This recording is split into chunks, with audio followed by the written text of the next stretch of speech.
In the quiet farmlands of early 19th century Tennessee, the nights were darker than we can imagine. There were no streetlights, no hum of cars, just the whisper of wind through cornfields and the creak of old wooden houses. But for one family, the Bells, those quiet nights would soon turn into something else entirely. Something that would make them the center of one of the most chilling hauntings in American history. This is the story of the Bell Witch. The year was 1804 when John Bell, a hard-working farmer from North Carolina, decided to move west with his wife Lucy Bell and their children. They settled in the small frontier community of Red River, which would later become Adams, Tennessee. The land was fertile, the people kind, and the Bell family soon became one of the most respected in the area. John Bell was a deacon in the local church, known for his honesty and kindness. By all accounts, he was a good man, but sometimes, even good men attract dark things. For nearly 13 years, life on the Bell farm was peaceful. But in 1817, everything began to change. It started small. One evening, John Bell was walking through his cornfield when he spotted something strange. A creature, half dog, half rabbit, stood between the rows. Its body was covered in dark fur, its eyes gleaming like fire. John raised his gun and fired. The creature vanished. When he reached the spot, there was no blood, no tracks, nothing. Just silence. He shrugged it off as imagination. But that night, the dogs began barking furiously. Then came the knocking. Soft, at first, like fingers tapping against the wooden walls. Then louder. Each night, the sounds grew. Knocking, scratching, whispers, chains dragging across the floor when no one was there. At first, John tried to keep it quiet. He didn't want to alarm his family or his neighbors. But soon, the disturbances became impossible to ignore. Blankets were pulled from their beds at night. The children's hair was tugged while they slept. The family began hearing faint voices, too soft to understand, but clearly human. Lucy Bell, John's wife, prayed constantly, believing it was the work of an evil spirit. But the attacks grew worse. One night, their youngest daughter, Betsy Bell, screamed. When Lucy ran to her room, she found Betsy's hair twisted around her neck, as if invisible hands were trying to strangle her. When John tried to speak to the spirit, a voice whispered back, "I'm here, old Jack Bell. You can't escape me." Soon, word spread through Red River. Neighbors came to witness the strange events for themselves, and many left terrified. Visitors reported hearing disembodied voices speaking clearly, doors slamming without wind, and furniture moving on its own. The family began calling the presence the witch. But when the voice grew stronger, it began calling itself Kate. "I am the witch of old Kate Batts," the voice said. "You've wronged me, and I'll have my revenge." Kate Batts was a local woman known for her sharp tongue and eccentric behavior. She and John Bell had once quarreled over a piece of land.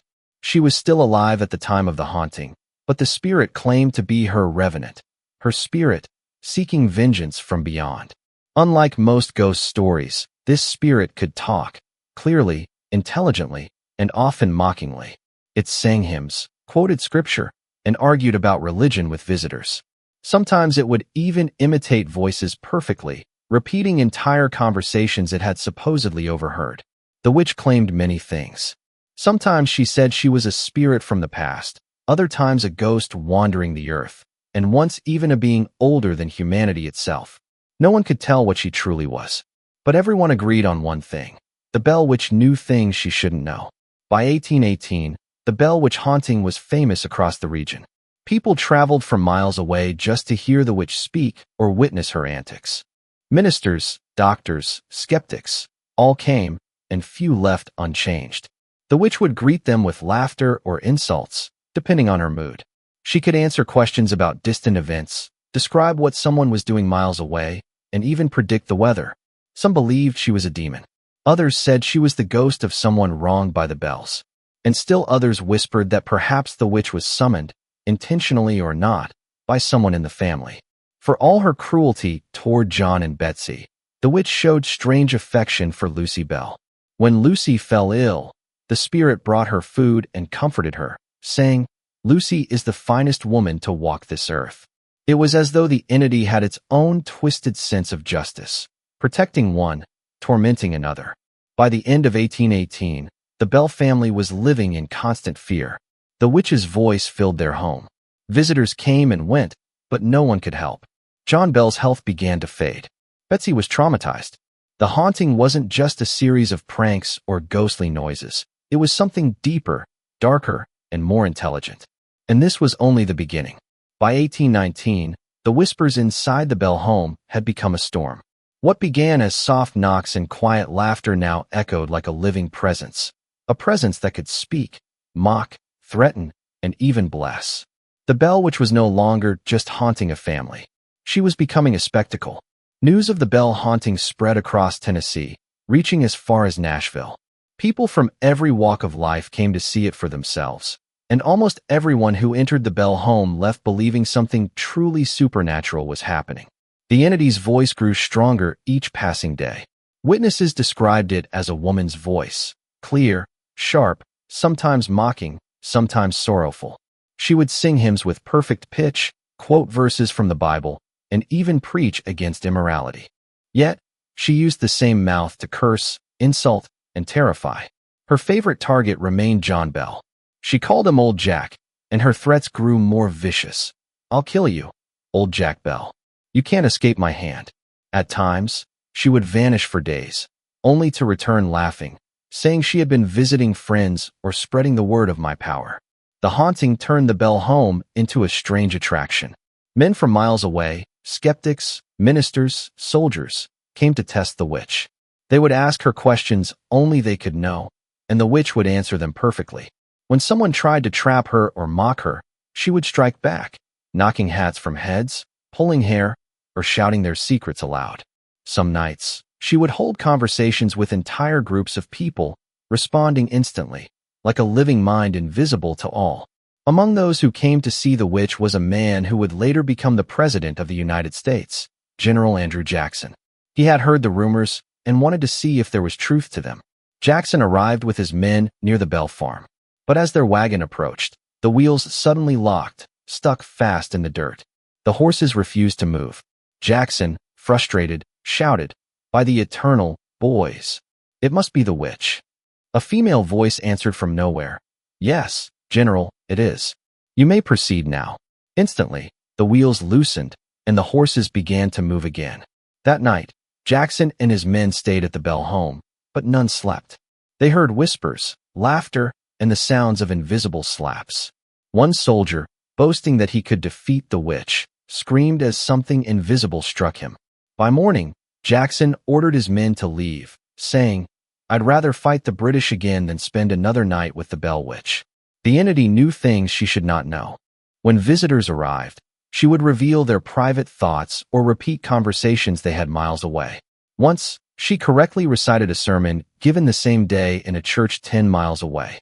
Another time, she described what someone was doing in Nashville at that very moment. People began to fear her as a spirit that could see all, a voice that knew the hearts of men. If John Bell was the witch's enemy, then his daughter Betsy was her favorite victim. Betsy was a bright young girl, kind, intelligent, and engaged to a local boy named Joshua Gardner. Their love should have been pure and simple, but the witch had other plans. Whenever Betsy and Joshua met, the witch would appear. She would scream in Betsy's ear, slap her, and shout, "Don't marry that boy. You'll regret it." At night, Betsy's bed would shake violently.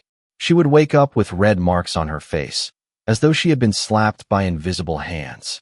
Despite the witch's cruelty, Betsy tried to stay strong. But the constant terror began to break her spirit. What made the Bell Witch different from other ghost tales was her complexity. She wasn't just evil, at least not entirely. She comforted Lucy Bell when she was sick, bringing fruit and singing hymns softly near her bedside. "Sweet Lucy," the witch whispered once, "is the best woman on earth." She even praised the family's youngest children, teaching them prayers and songs. It was as though the spirit was capable of affection, yet filled with hatred for John and Betsy. No one could understand the contradiction. As the haunting continued, neighbors and visitors began forming their own theories. Some believed it truly was the spirit of Kate Batts, a woman who had quarreled with John Bell over land and had sworn revenge. Though Kate Batts was still alive, people whispered that her spirit had somehow split, half living, half ghost. Others believed it was a demon, feeding on fear. A A few thought it might be witchcraft, perhaps conjured by someone with dark intentions toward the bells. And then there were those who thought the witch was a manifestation of guilt or energy, a spiritual reflection of the family's own hidden tensions. Whatever the truth, one thing was certain: the bell witch had power, real, undeniable power, and she was using it. One evening, during a large gathering, the witch stunned everyone by predicting the outcome of a distant battle and the death of a local man. Days later, both predictions came true. The witch laughed, mocking the people who doubted her. "You think I'm a mere trick of air? Wait and see what else I can do." Her prophecies began to frighten even the bravest men. The Bell family was falling apart. John Bell's health was deteriorating. His face would twitch, his tongue would swell, and he would slip into silent fits. The witch mocked him constantly. "Old Jack Bell will never get well again." Betsy's engagement faltered under the pressure. She was too afraid, too haunted. Lucy prayed endlessly, but her faith was shaken. And through it all, the witch never left. She followed them from room to room, invisible but always listening. By 1820, the haunting was no longer limited to the Bell house. Neighbors began to experience strange phenomena too: voices in the woods, shadows moving across windows, doors slamming by themselves. Travelers passing through Red River claimed to hear laughter echoing through the fields. The entire community lived in dread. They didn't just fear the witch, they respected her. She had become a presence woven into their daily lives. Some families refused to mention her name aloud, fearing she might hear and visit them next. John Bell was no longer the strong man he had once been. His once steady hands now trembled. His eyes seemed haunted by something unseen. Each day, his condition worsened. The witch would taunt him: "Old Jack Bell's time is near. He's mine." When he prayed, the witch would mimic him, turning his words into cruel laughter. When he tried to eat, his food would vanish or his jaw would lock. Even the family Bible wasn't safe. Pages were torn, verses recited backwards in a mocking tone. Whatever this entity was, it seemed determined to destroy John Bell completely, body and soul. And yet, amidst the chaos, the witch sometimes displayed eerie tenderness. Once, when a neighbor's baby was ill, the witch's voice whispered a remedy. When it was followed, the baby recovered. On another night, the witch gently sang lullabies to the Bell children, her voice sweet and calm, before returning to her cruel laughter. She was unpredictable, like a storm that could bless with rain or destroy with lightning. By now, Red River was split in two. Half the town believed the Bell witch was real, a spirit of vengeance sent by God or the devil himself. The other half thought the Bells were cursed or lying for attention. But even the skeptics could not explain what they saw. Many who entered the Bell house heard the same voice, clear, loud, and intelligent, with no source. The haunting had grown too big to deny. By the end of 1820, the Bell family was living under the shadow of death. The haunting that began with whispers and strange noises had turned into a nightmare that consumed every part of their lives. John Bell, once a strong, respected man, was fading fast. His body grew weaker each day. His voice trembled. His eyes looked haunted, as if he could see something that no one else could. And through it all, the Bell witch's voice never left him. "Old Jack Bell," she would hiss, "your end is near. I'll see to that myself." John's health continued to collapse without explanation. His tongue would swell until he couldn't speak, and at times, his face would twist uncontrollably as if struck by an invisible force. Doctors were puzzled. There was no cure, no pattern. One day he seemed stable, the next he would collapse. Every time he tried to pray, the witch mocked him. Every time he reached for his Bible, the pages would flutter as if a wind had blown through the room, but the windows were closed. Neighbors who came to visit him often heard the witch's voice shouting from nowhere, "I've got him now. He's mine." It wasn't just torment anymore. It was a slow, deliberate execution. The witch's behavior grew increasingly violent.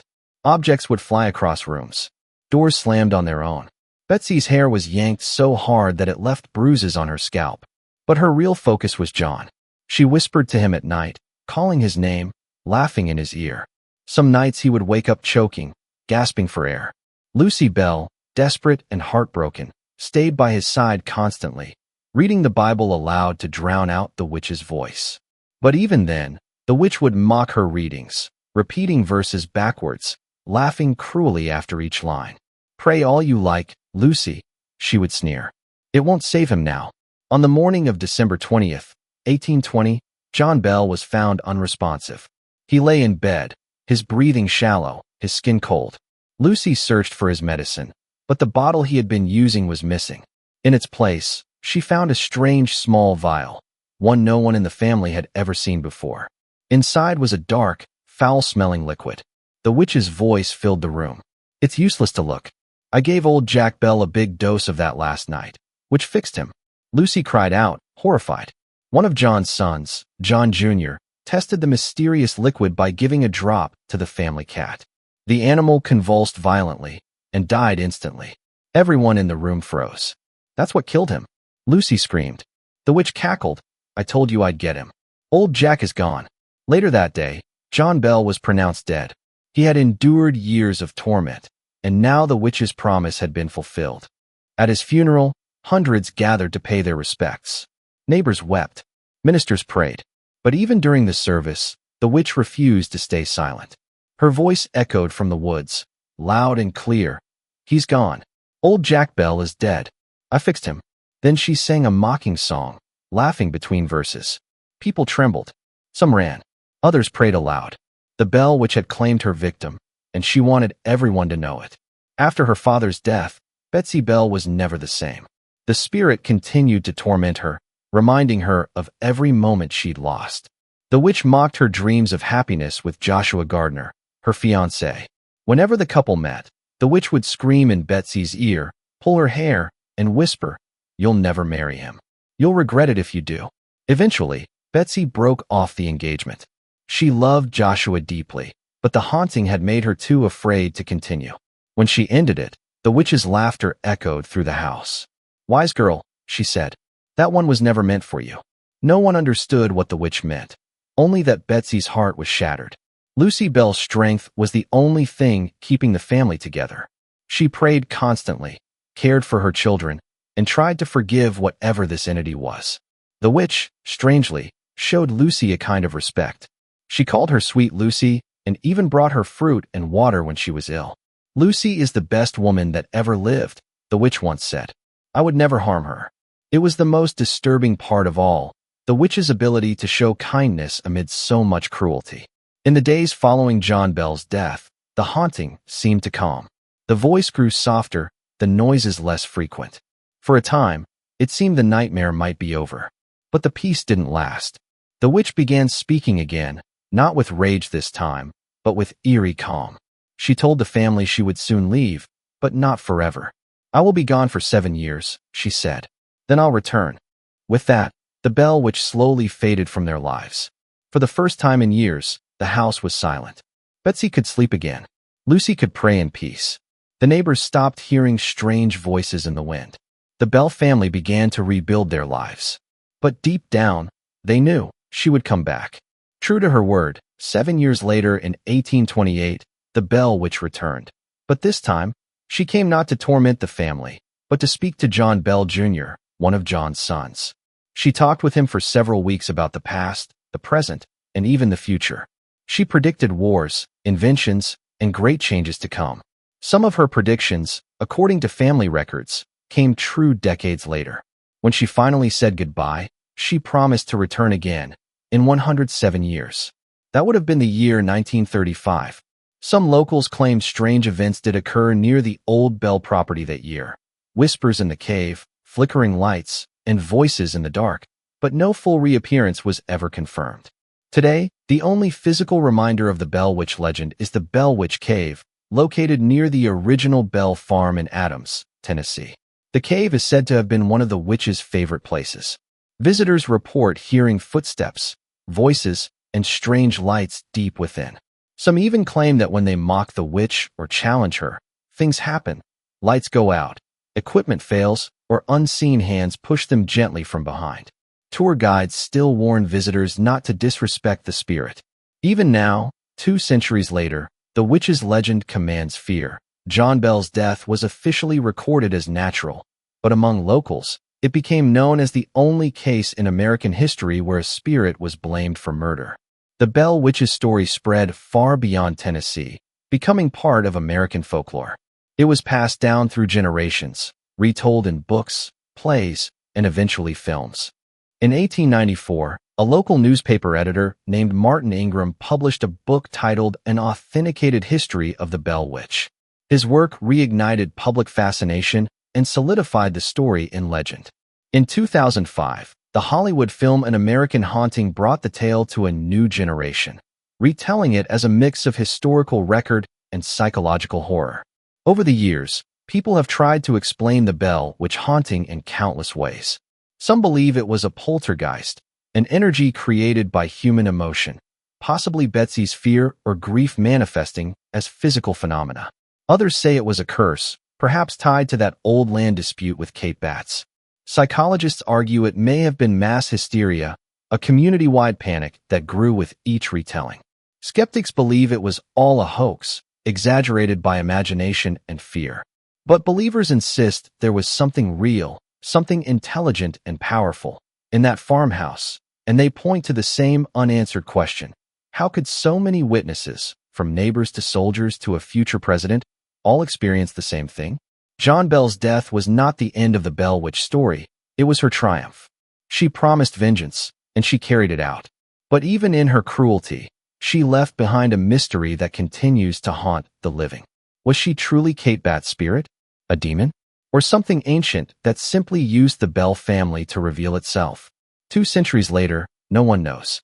But in the quiet hills of Adams, Tennessee, on still nights, locals say you can hear faint laughter on the wind, and the echo of a woman's voice whispering, "I told you, old Jack Bell. You can't escape me." 2 centuries have passed since the Bell family first heard the whispers in their Tennessee home. And yet, the Bell Witch has never truly gone away. She lingers, not in the house, not in the cave, but in the minds of everyone who's ever heard her story. Why? Because the haunting of the Bell family was more than a ghost story. It was a mirror, reflecting the fears, beliefs, and guilt of an entire generation. In the early 1800s, the American South was a place of faith and superstition. People believed in angels, demons, witchcraft, and divine punishment. To them, the Bell Witch was not just a ghost. She was proof that evil could walk among the living.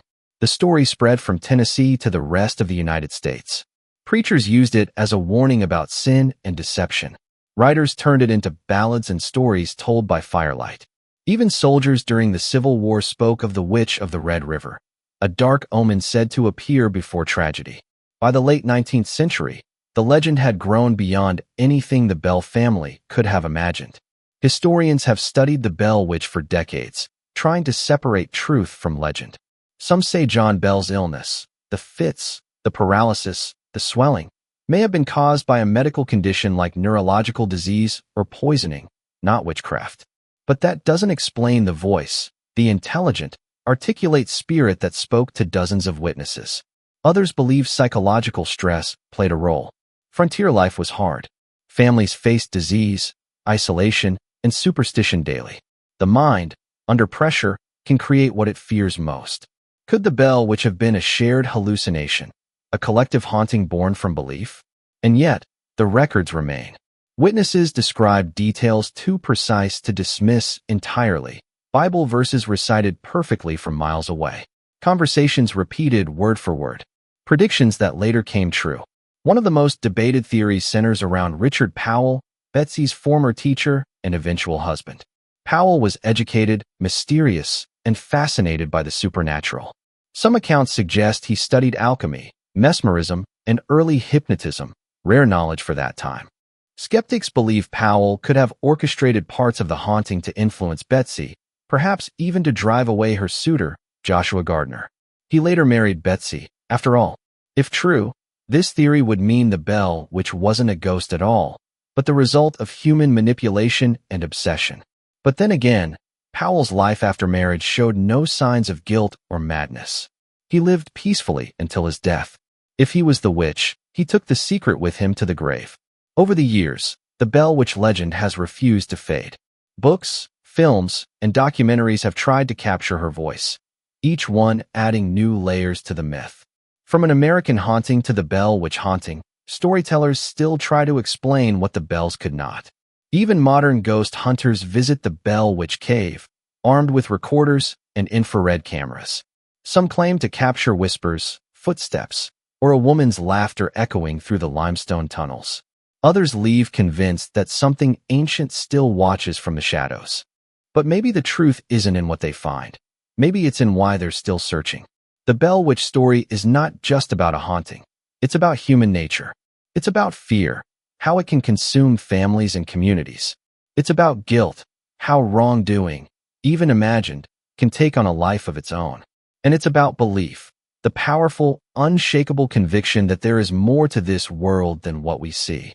Perhaps that's why the story endures. Because deep down, every listener wonders, what if the Bell Witch wasn't a ghost, but something born from within us all? In Adams, Tennessee, the Bell Witch Cave still waits, quiet, dark, ancient. The trees whisper in the wind.